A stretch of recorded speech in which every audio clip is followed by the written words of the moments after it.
Calling all automotive enthusiasts and industry professionals. This is the 3Cs podcast, where we explore the core elements that drive success in the automotive industry. Join us for insightful discussions, expert interviews, and innovative strategies to conquer the automotive world. The 3Cs podcast starts now.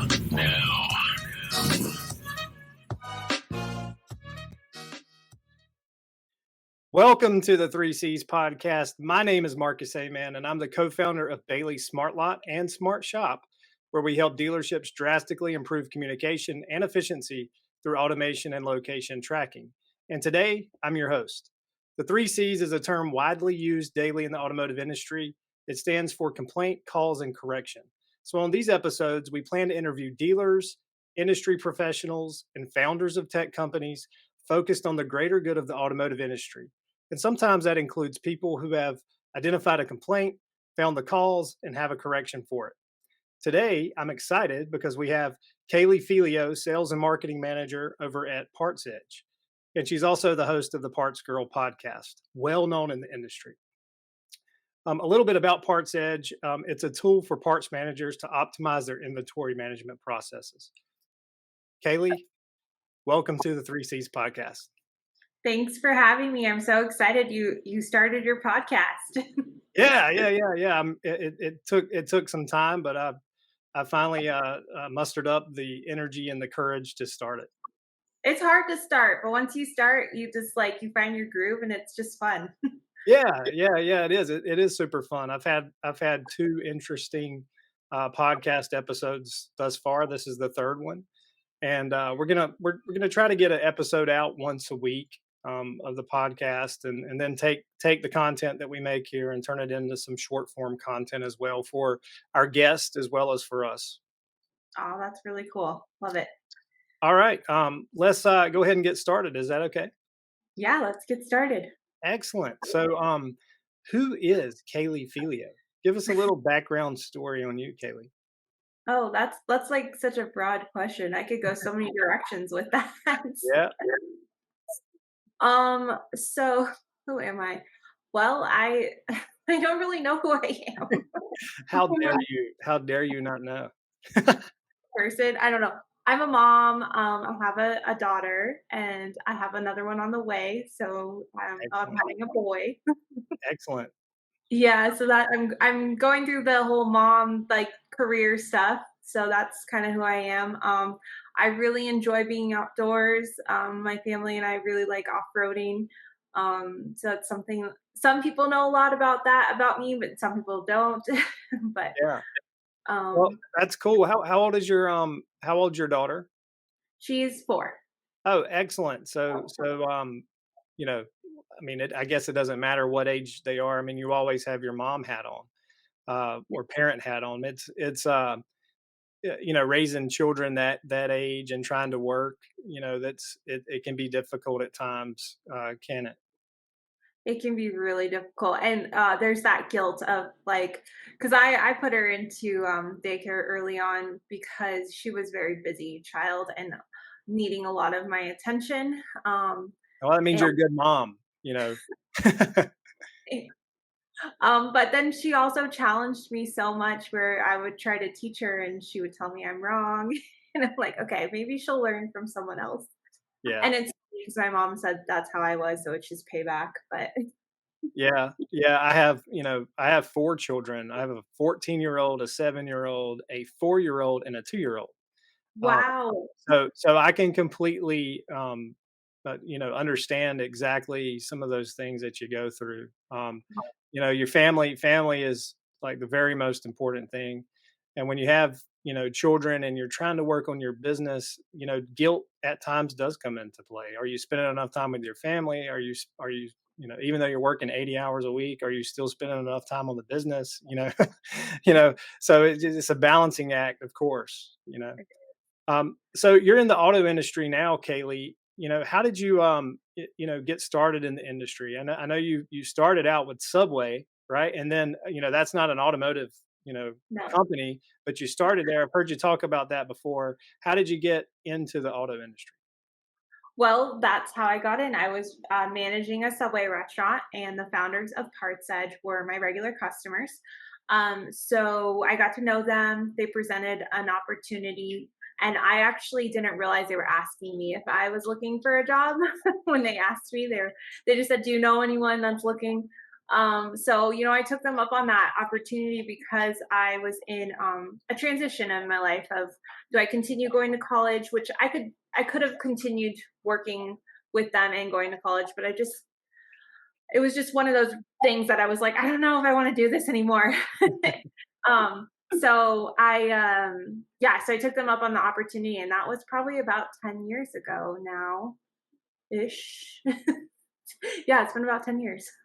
Yeah, and if anybody can take anything from that particular thing right there, is it relationships matter, and having a great attitude at work matters. You just never know who you may be talking to or who you might meet, So if Who- anybody's you listening to never know this, Yeah, you just never know. you never know.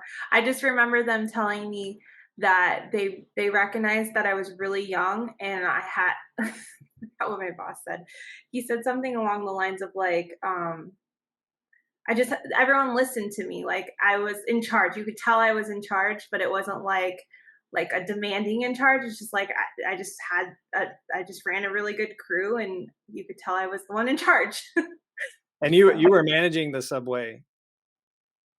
Yes, yeah, I was the manager, and it was a new location, so I helped, build it, not physically, but I helped, stock it and, launch it. Yeah, hey, shout out to Subway. I love a cold cut trio. Very It's a good. good one. All right, I so still so love you chocolate. so you took the job Yeah. with PartsEdge right after. How old were you when that happened, if you don't mind me asking?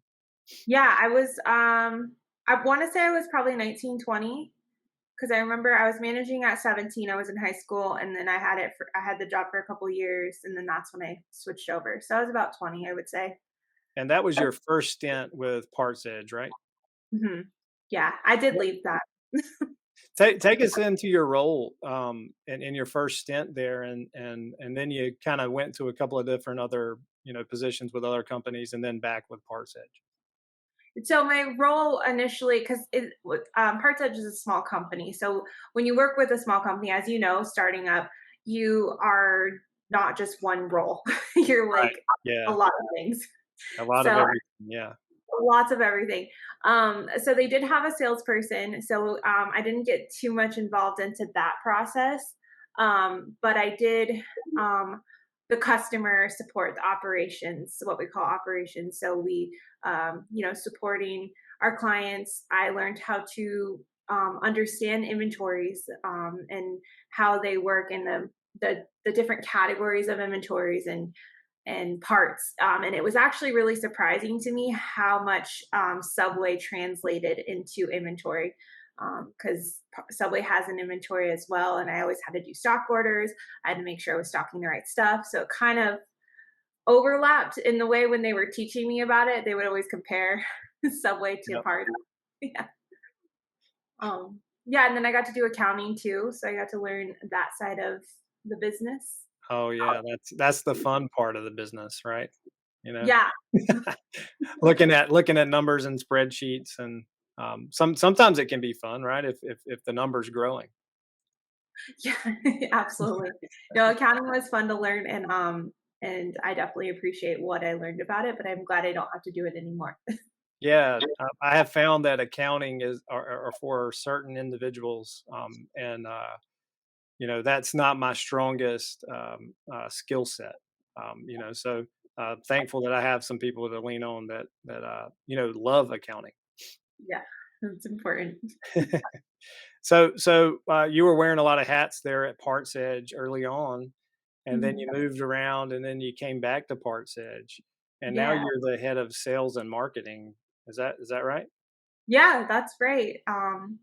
It's been about 6 or 7 years now of me being in this role, and It's been really great. It all just kind of lined up and worked out perfectly. When I took the leap to leave and go into real estate and try that out, it was a very disappointing experience. And it's lots of like that failure of like, man, I thought I was going to be like this awesome salesperson and like just amazing at it, and I just Yep. really didn't wasn't. I mean, I did. It's not like I didn't sell any houses, but I maybe I didn't get lined up with the right people, but um, it worked out because it pushed me back into PartsEdge, and that's when Yeah. yeah. Yeah, and sometimes it's not. Sometimes it's more about timing than it is about skill. And I learned that myself in an early venture in my life. I think it was back in like 2005 or something. I was had gotten my health and life insurance license Oh, okay. for the state of North Carolina, and I was selling Aflac insurance, which is supplemental insurance. But Mhm. it seemed like and it was door to door sales. So I was walking into businesses and trying to sell that product, and it seemed like everybody already had it or had it and had a didn't like the rep they had, and it kind of put a bad taste in her mouth or something, and it was just a difficult, sale. And I was fighting as hard as I possibly could, and to try to make it work. But I ended up, landing back in the car dealership, and it was the best thing that ever happened to me, getting back in the automotive industry, for certain. Um, so tell us a little bit about PartsEdge. Everything that you do that PartsEdge does, and why it's beneficial for an automotive dealership or the automotive industry, and why that's important. Wow, that's a good question. Well, we do a lot of things, and it depends on the level of parts manager. And I don't say level as that a green parts manager isn't good. It's just the needs are different for someone who's more seasoned than someone just starting out. But the goal is really just helping them optimize the inventory process, and that's such a broad way to like optimize. What does that mean? Yeah. Dealerships have DMSs to manage their inventory. We've researched for 30 plus years of how to make that DMS work better, in a way to really stock what a dealership actually needs based on their true market demand. And a lot of that boils down to how the data is organized and how it's maintained. And that's what we provide, is really a way to organize all the data, and then optimize it in a way so we're making a consistent process. It's not like, let's go in there, make a bunch of changes, and good luck. It's constantly working every single day, looking at the data and making it produce a more efficient inventory. Yeah, and this is good for dealerships. So dealer employee staff, if you're listening, I'm guessing this is helping you with obsolescence at a dealership level. Also, making sure that you have the right parts on hand at the right time, so that when your service advisors are working with customers, and you have these hot, parts that you're selling, that you have them on demand, so you can capture that net profit today, and not, try to drive the customer back in and call them 15 times before they actually show up. Yeah. I mean, it sounds so simple. It's like, those fast moving parts, of course you should have them, but you'd be surprised. There's thousands of parts, and it's really kind of a science to really stocking what you actually need without overstocking. And I think the best way to describe it for all the inventory people out there is having the right breadth and width into your inventory, so that you're not, even if you can get it next day, you should still have it if you're constantly needing it. Yeah, and then every year you have new make and models of vehicles, right? And trying to capture that data prior to realizing you got a problem, is probably helpful too, because you have a new make and model, and you're able to understand that this part is something that is constantly failing, uh, on these year model vehicles, and that probably is helpful in stocking the right inventory. Yeah, and that's where our service is very collaborative with parts managers, because a lot of them have that knowledge and understanding of oh, this keeps coming up. Okay, well, why don't we isolate that part into a source and make sure we put a different phasing criteria? And a lot of times parts managers want to do those things. They just don't have that support or anyone to help them with that, whether they know how to do it or they don't know how to do it. It's just supporting them in that. Yeah, and most parts departments, to my knowledge, are usually really lean, in that there's only a couple of individuals typically running a parts department. You say for a shop that maybe has 20 technicians or 30 technicians, you got a couple of people in the parts department grabbing parts, running parts, doing the stock orders and things. So any type of technology that you can use to help you run more efficiently and not run into those bottlenecks, I think is super important. Yeah. All right. So you're solving a clear problem in the automotive industry, especially for parts. What do you think Kaylee, you've got a lot of experience in sales and marketing. What do you think it takes today to build a brand? Because you've been instrumental with PartsEdge. You've been there a long time, and building a great product is one thing, but you have to understand marketing and you have to understand sales and really to get the traction behind a product. What do you think it takes to build that brand in order to be recognizable? Yeah, I think the first thing is, having a great product. Once you have that, the brand is really consistency, I think is the key. Not being afraid to try new things. Because I remember early on, I had all these ideas, and the founders of PartsEdge were very hesitant because they're like, "Are you sure? Do you want to try this?" And once I started trying things and they're like, it saw that it was working, it wasn't, I got less questioned with things, and not questioned in a bad way. It's their company. Of course they Right. should want to question things, but Yep. building a brand is just being partially, just being who you are, really, right? Just Yep. talking about your experiences, um, and what your goals are, what you're trying to do for the industry, what you're trying to do in your life, and consistency. And yeah, that's the biggest thing. Yeah, I would agree a 1,000%, and especially when you're trying to get a company off the ground. Your personal self, you are are the brand. You are the brand, and that takes content, talking about it nonstop, constantly. You are the brand. Your personal brand is the company brand. So Yeah, I agree I 100% think, with what you're saying. And yeah, and go ahead. go ahead. No, you go ahead. I was saying we've done some stuff ourselves that we're like, are we sure we want to do that? You have to A/B test things and see if they work. And you do more of what works and do less of what doesn't. But There are some things that are working that you can't really put right back to revenue. yeah, Um, yep, you have to make sure you have different categories for those things. And I had a thought and I lost it, but I was gonna say something okay. really good. Well, Oh, I remember. Okay, so I just started using this service or product called Shield for LinkedIn, and you can go back through your posts and see like which ones had the most impressions and all of that stuff. And I was going back the years, and it was very eye opening to how bad my posts used to be. It's like, oh my gosh, could I just delete these? I hope no one sees these. They're just yeah, so like salesy.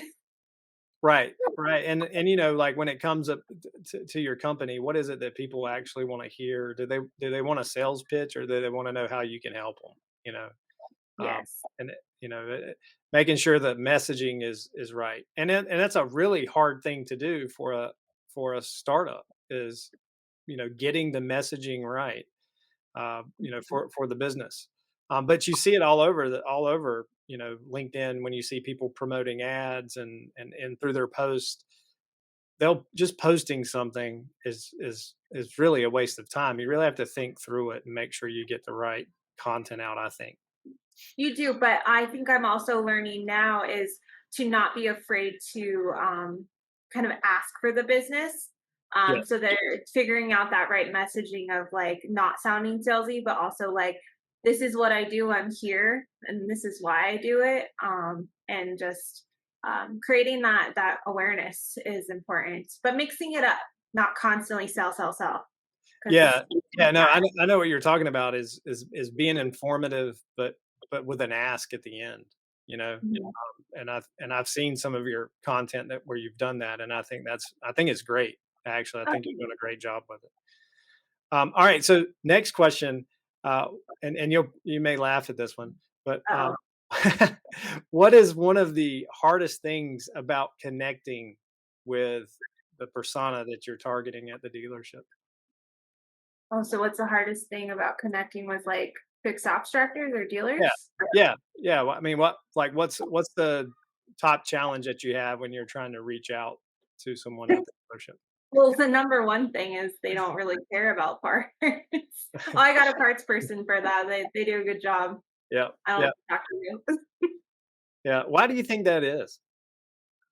Oh gosh. I I think it's because dealers and GMs really haven't gone through parts. So it's just this gray area that they don't really know. And when you don't know, you kind of just don't focus on it, or you're not as concerned with it, especially if the numbers are looking good and you have someone that you Right. trust. You're not like, it's good. I don't really have to pay attention to it. I think that's why maybe. Yeah, and you got like a general manager uh, of a store that you need to be in on this because they're the ones that are going to stroke the check typically, right? So you've got to have their approval, but a lot of times they have no idea what a parts manager goes through, and sometimes not even what a service manager may go through. So Yeah. you have to win over the parts manager first, right? And then hope that he gets you looped into the GM or fixed Yeah. ops. I'm trying to think of like the percentage. It's just so varies. It's like either a parts manager reaches out with interest, and sometimes they have more authority where they can just get it approved, whereas I get a dealer reaching out because they have a new parts manager, or they're concerned that their parts manager needs support and they know their parts manager's not going to ask for the help.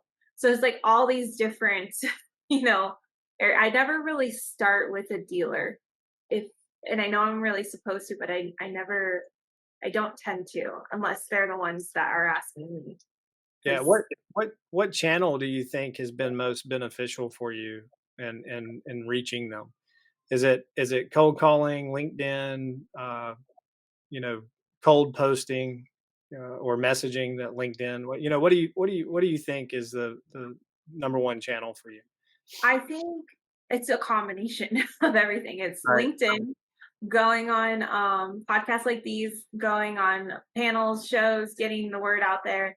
Um, I've done cold calling. It's not my favorite thing to do, but I have done it when I'm slower. Yeah. But once you kind of find your groove, it's not something you have other people to help with that. Yeah. So, but I haven't quite figured out the DM situation on LinkedIn yet. Yeah. Most of the people are reaching out to me. I haven't reached out to a whole lot of people. Right. Yeah. And that's why it's important to build a brand because if you didn't talk about what you do as often as you do, you would not have people reaching out to you.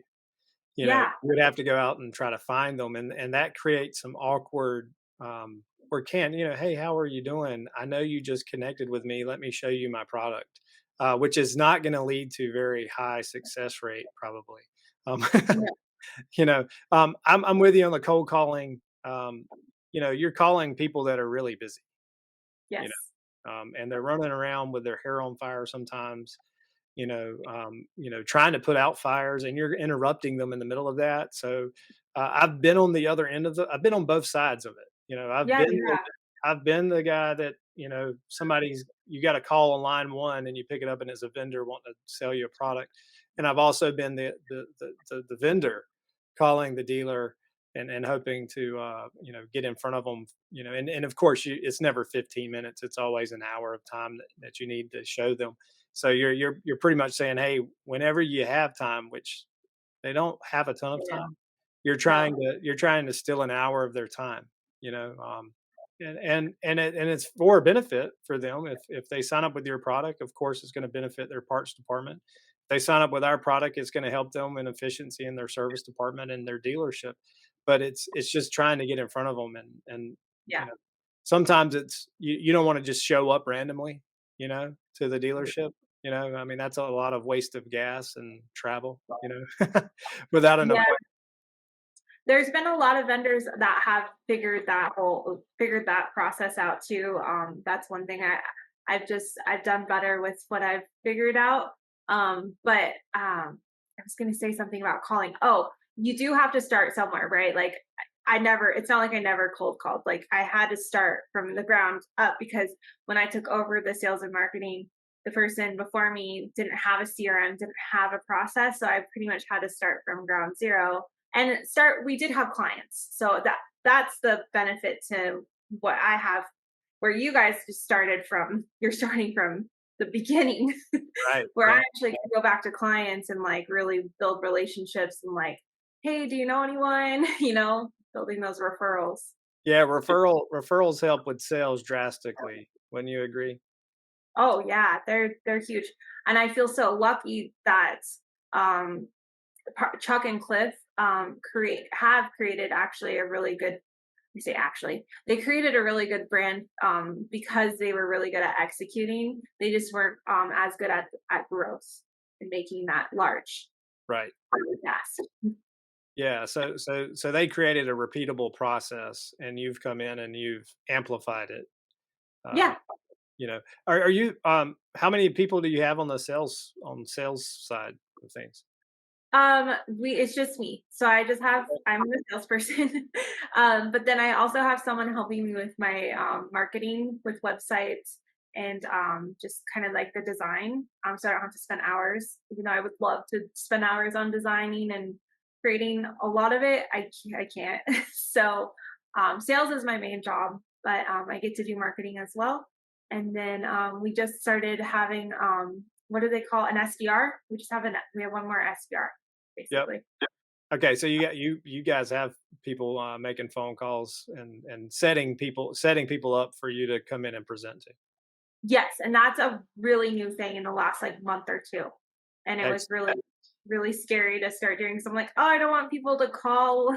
But I also like that's what I was gonna say is with people that are busy, they most of them a lot of times have the interest, but they don't have that time to like sit Right. down and schedule and like so the calling does help when like they're like, oh yeah, I remember I was interested in that. Yeah, set that up for me. Yep. So it's just going through like 500 to find the 10. Oh, right. Yeah, it's strictly a numbers game.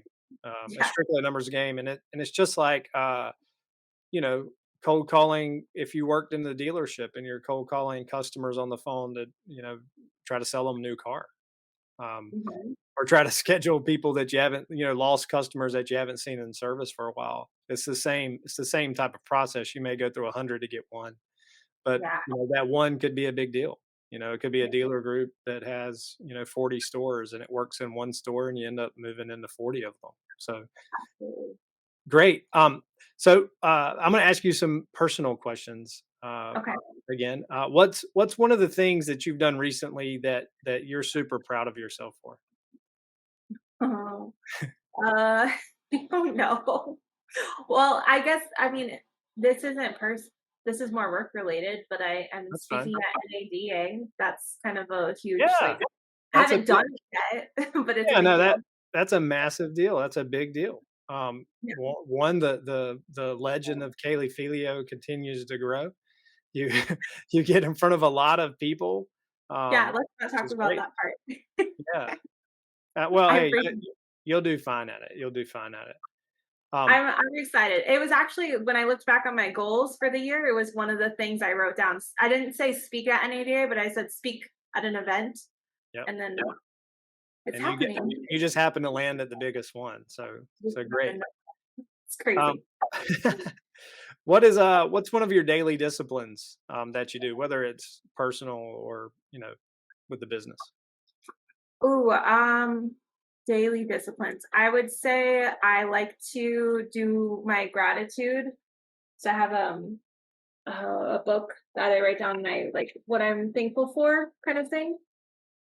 This is the mantras and stuff. It's not fully filled out yet, but I always like to practice just like what I'm grateful for, just writing a couple things down. And then in regards for to work, I'm the first thing I do is I look at my calendar for the day and I look at what I need to get done. And most of the time I do that before the night before. So when I wake up, I kind of know how my day is going to go. But that's like the biggest thing is I literally write everything down, even if it's something I know I'm going to remember, because I have to have it all in a list. Well, I got to show you something because right beside me here, I do the same type of stuff. Oh, The same type of stuff. I think it's important to, um, have like your daily goals, your weekly goals, and make sure that you're following, the yeah, path because there's so many distractions in the world. there is. Like, especially with, if you're doing sales or marketing, a lot that means you have to you may spend a lot of time on LinkedIn or places like that, and there's so many distractions there. You have to be very disciplined on what you have to get done every single day. Social media is distracting, it really is. I treat it as like my LinkedIn time is like my reward. So I have to get done those really hard things like following up with people. Once Yeah. I follow up and do all those harder tasks, then I'm like, okay, then I can relax and do the social media stuff. But yeah, no, writing it down and reflecting because this is a newer book that I got that I like how you can review each week where you like lessons learned. I'm inspired by highlights, so you can really like reflect. So I like it. And guess who? I bought it off of a video. Oh, really? No, LinkedIn video? Somebody sold it to it you? wasn't LinkedIn. It was Nice. Facebook. I saw a video on it, and I was like, "Oh, I need that in my life." What's the name of that book? It says, "Surround yourself with happiness, a space to stay positive and reflect on the good." Um, Jen Simpson is the person who designed it. And I think I mean, it looks like it's hand stamped, so it's like a pretty small company. It's So cool. so it has like a spot where it says like what actions are you gonna take today, and you kinda list them out daily. No, this one's more of grateful stuff. Oh, just grateful. Okay. Grateful, good things from today. And then like you review it, Yeah, highlights. one Yeah. one one thing that I started doing recently was, writing down all of the things that you've accomplished, so far up to this point. So that way when you have those moments, because I think we all do those Yes. moments where you're like, "Man, I feel unaccomplished. I feel like I haven't gotten what I thought I was gonna get done or, strive to." It's important to go back and look at that book of things that you've accomplished, so you can go back and reflect and say, "You know what? I am a baddie, you know? I have been I have accomplished some great things. I am doing You good." have accomplished because that's the thing with sales and marketing. There are slower times, and when things are slow, we get antsy, we get anxious, and we don't feel like we're doing enough. But Yep. if like you said, if you write those things down, you could go back and like, okay, I am accomplishing things. It is happening. It's just sometimes there's those slower periods of time, like summertime when everyone goes on vacation. Yeah, I agree, and I had to get used to managing a business differently than managing a dealership, Yeah. which is, there's similarities, in running both businesses, uh, but there's more knowns at the dealership versus running your own business, Oh startup yeah. startup tech business. There's a lot of unknowns in this area that I'm in now, and trying to manage expectations when you're not certain on certain things, it can be difficult at times, and just in sales and marketing, like you were talking about, you have to have a positive mindset and just kind of stay true to the course because there are going to be times where it's less busy. There's going to be times where it's more busy, uh, because it's based on their business, how busy they get. Yeah. during certain periods of time. So, and then of course, it matters. The product matters. If you have a great product, uh, you'll get the point across at some point. Yeah, you gotta trust. I mean, it took PartsEdge 25 years to be as big as we are today. Right? Yeah, But yeah, granted, we didn't spend 25 years like really trying to grow. You know what I mean? Like it was always just referral.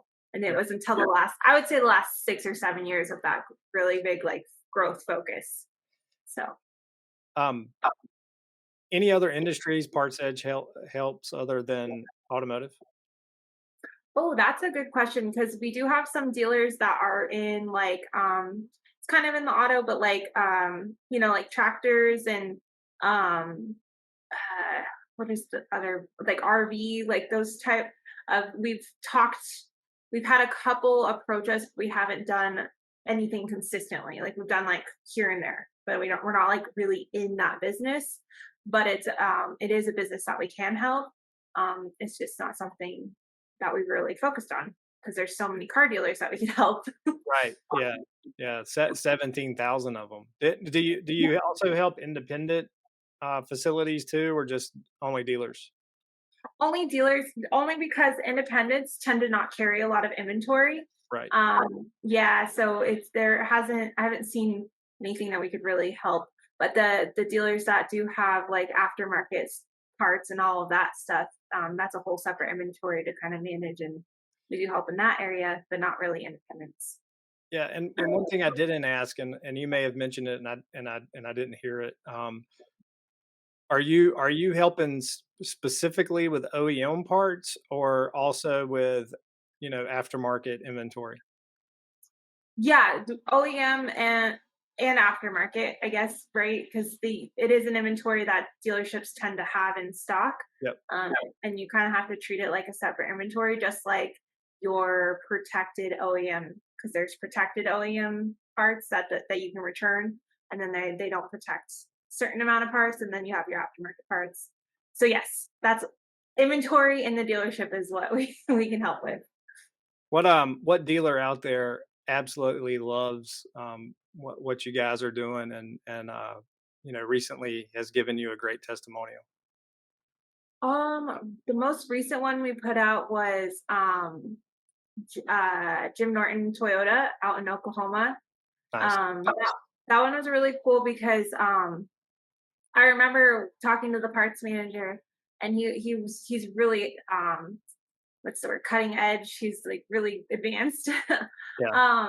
and was doing a really good job. And Toyota stores tend to really have good inventories.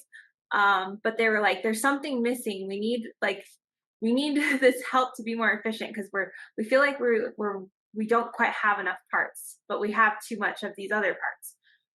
And it was like a few months of working together, and we really just drilled down the inventory and fine tuned things. And they're like, he just said we save them so much time and all this stuff. So it's really rewarding to hear that when you're like, I told you it was gonna work. Yeah, I mean, when you've worked hard on a product, you've worked hard on getting the customer, and now the customer's seeing the benefits of all of the things that you told them they would see. Those are always good days. Yes. Very satisfying, usually, when that happens. Um, Another thing is, what is your favorite place to go or favorite thing to do to kind of relieve some stress? You're getting ready to have another child, right? So what's something that you do to kind of relieve some of that stress?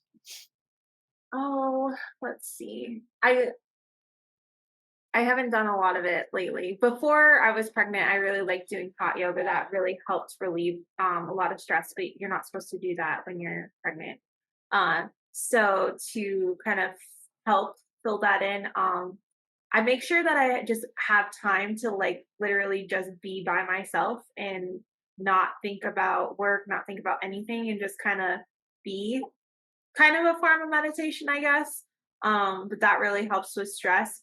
But one thing I have learned with dealing with a lot of stress that I have been dealing with lately, because there's been a lot of things in my life that has changed, is I've almost been frozen by stress, where I'm like, oh my God, I can't even think or do anything. I'm like, what do I can't even eat the right food. I don't like, can we just eat pizza every night? I don't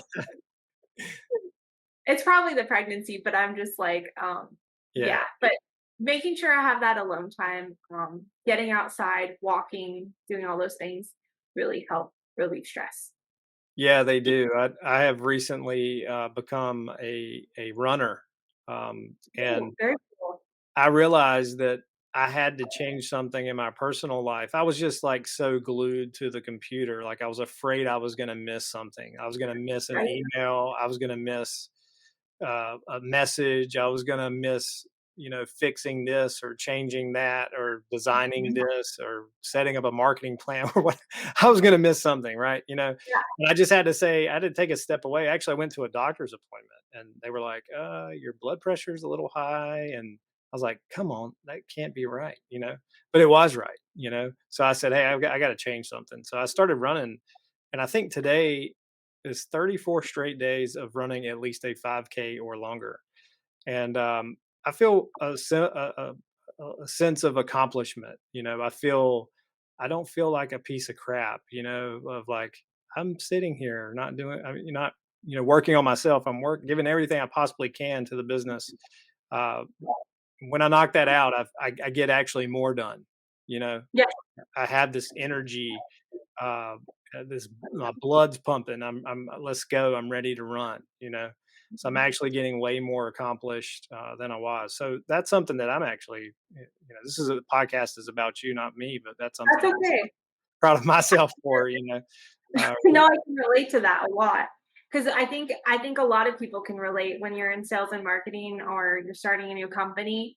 You literally don't want to leave because you're like, am I doing enough? And is it going to fail? You just like have to feel like you're doing all the things, but if you don't give yourself that time, you're not going to be able to fully put yourself into all those things that you need to be into. Like you just said it, like running, now you have more energy and doing all of that. Where with me, I was so stressed and I'm like, am I doing enough? It's like everyone's on vacation. Why aren't people moving forward?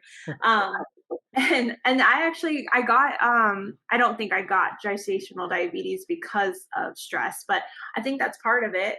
And just changing my eating totally gave me so much more energy because my blood sugar was crazy out, so I just wanted to eat chips and ice cream. yeah. Well, And I'm pregnant, so everyone knows. how many months along are you? I I don't even know. I'm like 28 weeks, I think, or 27. I gotta look at the app.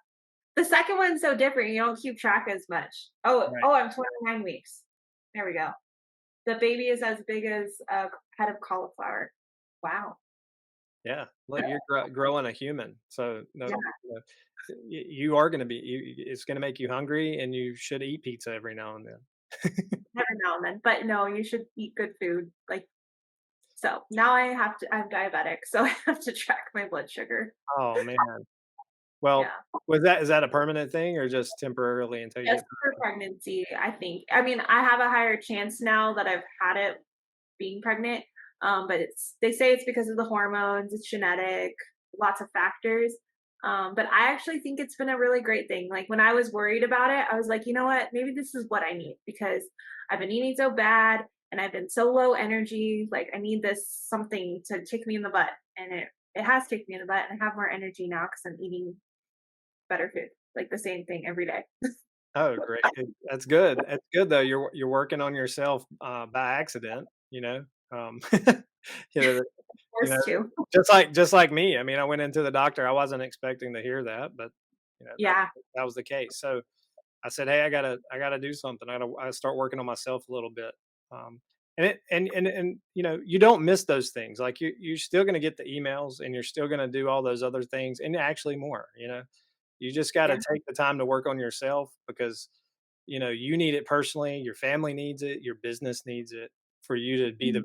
best version of you. And sometimes it's hard to let go of everything you think you got going on just to take an hour of time to work on yourself. You know. I was just gonna say it doesn't even take like all day. It's like how long do you run? Maybe an hour? Right. Yeah. Right. And with the running, it's interesting, that little gremlin that pops in your head when you are running, it starts talking to you. It's like, you can stop now, and then you're like, no, I gotta push through this. I gotta go You're- further. I've got to go 4 miles today or 5 miles today. Um, but it makes you tougher mentally, too, which is what's needed. Is what's needed if you're building a business, and it's what's needed if in sales and marketing, because it's hard. Getting rejected is not something that a lot of people like, and that's why there's not a ton of great salespeople in the world.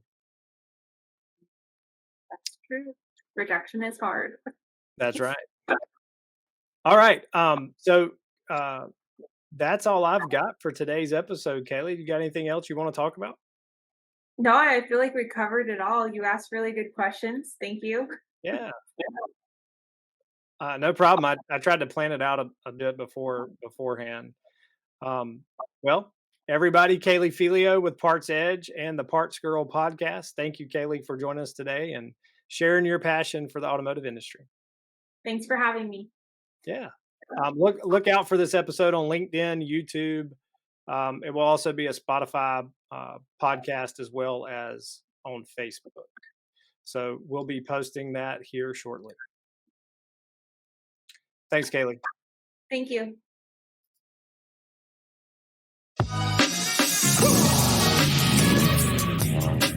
Thank you for accelerating your automotive passion with the 3Cs podcast. We hope you found value in today's discussion. If you loved what you heard, don't forget to subscribe and leave us a review on your favorite podcast platform. Stay connected with us on social media for more information on upcoming episodes, guest announcements, and exclusive content. Until next time, drive safe, drive smart, and drive with passion.